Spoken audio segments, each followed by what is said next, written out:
اللہ نے قرآن مجید میں ارشاد فرما دیا، اے نبی صلی اللہ تعالی علیہ وسلم آپ فرما دیں اپنی ازواج مطہرات سے اور اپنی صاحب زادیوں سے اور مومنہ عورتوں سے، مومنین کی بیویوں سے، عورتوں سے یعنی مومنہ عورتوں سے کہ وہ اپنے سر پر چادر کا ایک حصہ رکھ لیں، یعنی وہ پردہ کریں۔ کب؟ جبکہ انہیں کسی ضرورت کی وجہ سے اپنے گھر سے باہر جانا پڑے۔ گھر سے جب باہر جانے کی ضرورت ہو تو پردے میں جائیں۔ اب عورت کہاں تک عورت ہے؟ اسے مختصراً یوں سمجھ لیں کہ فقہا نے دونوں ہاتھوں کو ہتھیلیوں ان کے پشتوں کے ساتھ اور چہرہ اور پاؤں کی تلوے ان کے پشتوں کے ساتھ ان تین حصوں کے علاوہ پورا جسم عورت کا، عورت ہے، چھپانے کی چیز ہے، اسے پردے میں رکھنا لازم اور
پڑھی اللہم صلی علی سیدنا مولانا محمد بارک وسلم صلاۃ و سلام علیک یا رسول اللہ صلی اللہ تعالی علیہ وسلم. جس طرح نامحرم عورت کا نامحرم مرد یعنی اجنبی مرد سے ہاتھ ملانا حرام ہے، اسی طرح ان سے بات کرنا بھی حرام ہے. اور جب یہ بات واضح ہو گئی تو میں آپ کو ایک مسئلہ سمجھا دوں. ہمارے وہاں عمومی طور پر جب ایک لڑکے کا ایک لڑکی کے ساتھ رشتہ نکاح جڑتا ہے تو اس سے پہلے ہمارے وہاں ایک رسم ادا کی جاتی ہے، رسم منگنی. اب منگنی کے بعد لڑکے کا لڑکی سے ملنا، لڑکی سے باتیں کرنا، اسے لے کر گھومنے جانا، ہوٹلوں کے سیر سپاٹے کرنا یا عمرے پر جانا، حج پر جانا، مزارات پر جانا، یہ سارے سفر اور سارا ملنا اور ساری گفتگو اور ساری باتیں بلکہ واٹس ایپ وغیرہ کے ذریعے میسج اور چیک کرنا، یہ سب کے سب ناجائز اور حرام ہے. اب سوچیے ذرا مسلمانوں، ہم چند وقت کی نماز میں پڑھ کے اپنے آپ کو غوث و قطب اور ولی سمجھتے ہیں، جبکہ اسلام صرف انہی چیزوں میں محدود نہیں ہے. اس کے علاوہ بھی قرآن میں تفصیل کے ساتھ اللہ نے درجنوں آیات کریمہ میں جو احکام و فرامین ہمارے لیے فرض فرمائے ہیں اس پر بھی عمل کرنے کی ضرورت ہے. اللہ اکبر. اب سنیے ذرا، اگر منگنی ہو جائے اور اس طریقے کے غلط اور حرام رواجوں کو ہم پنپنے دیں اور ملنے جلنے کی بچوں کو اجازت دیتے رہیں اور بچے آپس میں ملتے رہیں، ذرا آپ اپنے سینے پر ہاتھ رکھ کر خود سے فیصلہ کرنا میں نہیں کہوں گا. حضور علیہ السلام نے فرمایا النکاح من سنتی، نکاح کرنا میری سنت ہے، نکاح مجھ سے پہلے انبیاء کی سنت ہے. اور جب نکاح حضور کی سنت ہے، حضور سے پہلے کے نبیوں کی سنت ہے، اور نکاح ایک بڑا برکت کام ہے، اور اس نکاح کا مقصد جو ہے نسل انسانی کا فروغ ہے، حلال بچوں کا فروغ ہے، اور دونوں کو یعنی میاں بیوی قرآن کی زبان میں ایک دوسرے کے لباس بن کر ان کے عیوب کو پردہ کرنا ہے، ان کے عیب کو چھپانا ہے، انہیں گناہوں سے بچانا ہے، انہیں گناہوں سے بچانا ہے. اور جناب والا ابھی نکاح ہی نہیں ہوا، نکاح سے پہلے ہزار حرام کاریاں شروع ہو جاتی ہے.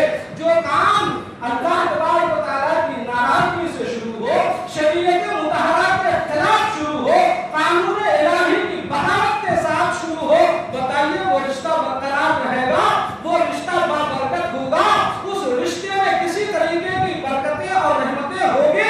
ہرگز نہیں ہوگی. میں یہ ہرگز نہیں کہتا کہ منگنی نہیں کرنا چاہیے، بالکل کیجیے، لیکن منگنی کرنے کے بعد دولہا دلہن کو ملنے باتیں کرنے کی اجازت شرعی طور پر یا کہیں بھی سفر میں جانے کی اجازت نہیں ہے.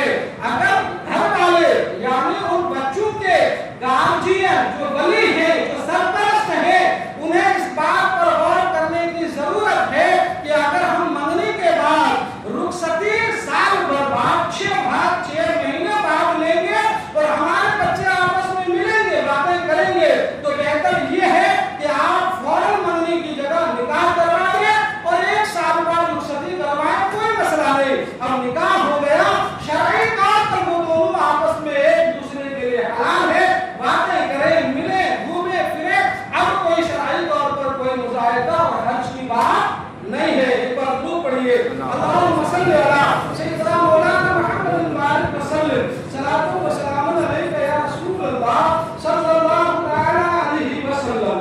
ایک مسئلہ لوگ پوچھتے ہیں کہ غیر محرم عورت غیر محرم مرد کے ساتھ حج پر یا عمرہ پر جا سکتی ہے یا نہیں سکتی ہے؟ ذرا غور کر کے سنیے گا. حج کے فرائض، حج کے فرض ہونے کے جو شرائط ہیں، ان شرائط میں سے عورت کے لیے ایک شرط یہ بھی ہے کہ ان کے ساتھ محرم ہو، اور محرم اگر اپنے پیسے سے حج پر نہ جائے تو اس عورت کے پاس اتنا پیسہ ہو کہ اپنے ساتھ محرم کو اپنے خرچے پر حج پر لے جائے اور ساتھ میں لے کر آئے. فقہا فرماتے ہیں عورت بلا محرم کے حج پر چلی جاتی ہے، فرض ادا ہو جائے گا.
اگر وہ بے پردگی کے ساتھ جاتی ہے تو یہ حیا کے خلاف ہے. حدیث میں ہے الحیاء شعبۃ من الایمان، حیا ایمان کا حصہ ہے. جب حیا ایمان کا حصہ ہے تو پتہ چلا کہ حیا ایمان ہے اور ایمان دخول جنت کا باعث ہے اور بے حیائی جفا ہے اور جفا دخول باعث دوزخ ہے. لہذا جن لوگوں کے گھروں کی عورتیں بلا پردہ گھر سے باہر جاتی ہے اس گھر کے مردوں پر یہ فرض بنتا ہے، یہ واجب ہوتا ہے کہ حد المقدور حد الامکان یعنی جتنی طاقت بازو اس کے اندر ہے روکنے کی اتنی طاقت بھر اپنی بیٹی بیوی اور بہنوں کو بے پردہ اور بلا حجاب باہر جانے سے منع کرے اور روکے، جو ہے یہ لازم اور ضروری ہے. اگر عورتیں بے پردہ باہر جاتی ہے تو قوم کی دعائیں مقبول نہیں ہوتی، لیکن اگر کوئی خاتون پردہ کرتی ہے تو اللہ رب العزت اس کی عظمت، اس کی رفعت اور اس کی شان اور اس کا تقدس اتنا بلند فرماتا ہے کہ ان کے دوپٹے کے دھاگے کی برکت سے اللہ پوری قوم کی دعاؤں کو قبول فرما لیتا ہے. سبحان اللہ. حضرت علامہ عبدالحق محدث دہلوی اپنی کتاب اخبار الاخیار میں نوٹ کیجئے گا، اس میں تحریر فرماتے ہیں دہلی میں قحط سالی پڑ گئی اور لوگ کئی دنوں تک جو ہے نماز استسقاء پڑھتے رہے اور بارش کے لیے دعا مانگتے رہے لیکن کسی کی دعا قبول نہ ہوئی.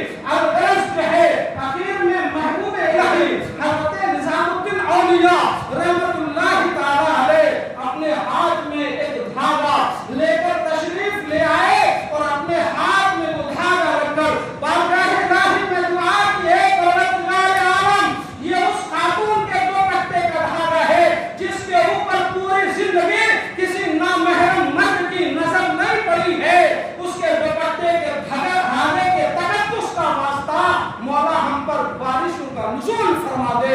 ابھی دعاؤں سے ہاتھ نیچے بھی نہ آ سکے تھے کہ موسلادھار بارش ہونے لگی. سبحان اللہ. موسلادھار بارش ہونے لگی. لوگوں نے پوچھا حضور یہ دھاگا کس